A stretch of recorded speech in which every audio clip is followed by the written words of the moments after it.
Candice se pencha. « Je vous écoute. Mes boucles d'oreilles, c'est mon père qui me les a offertes. J'y tiens beaucoup. J'ai l'impression que... » Alors moi, j'ai découvert assez récemment l'importance des livres audio. En commençant à les enregistrer moi-même, j'y ai pris goût, j'ai aimé faire ça.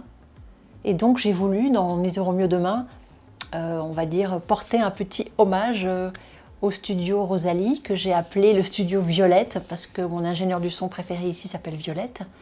Et j'ai vraiment découvert ce monde du son, ce monde de la lecture. Lire à voix haute, c'est pas quelque chose qu'on fait, vous savez, très facilement. C'est vraiment un travail, c'est vraiment une implication. Mais je pense aussi que pour les lecteurs, quand c'est l'auteur qui lit son propre texte, ça apporte quand même un petit plus qui, moi, me tient à cœur. Donc je suis très heureuse de le faire. Personne ne pouvait imaginer, en pénétrant ici, qu'elle était ingénieure du son. Son métier était technique, précis, exigeait une certaine maîtrise, une bonne connaissance informatique, mais surtout une oreille. Derrière chaque voix, elle traquait le mot mal prononcé, la syllabe tronquée. J'ai beaucoup appris, en fait, à force de venir travailler ici.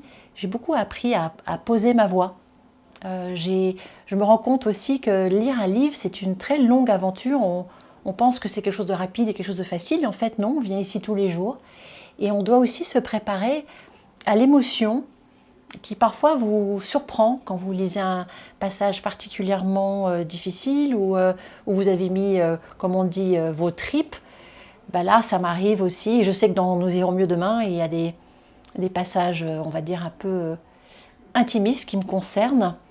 Donc je redoute un peu les futures séances ici. J'espère que je vais être à la hauteur de la situation. Pas d'échappatoire. Non, je sais.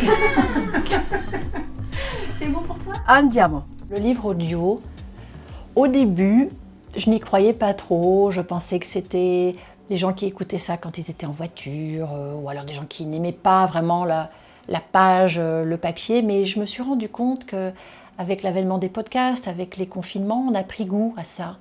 Et je trouve que c'est très agréable de se laisser porter par une voix. Et je trouve aussi que c'est un plus quand même que l'auteur lise son propre texte.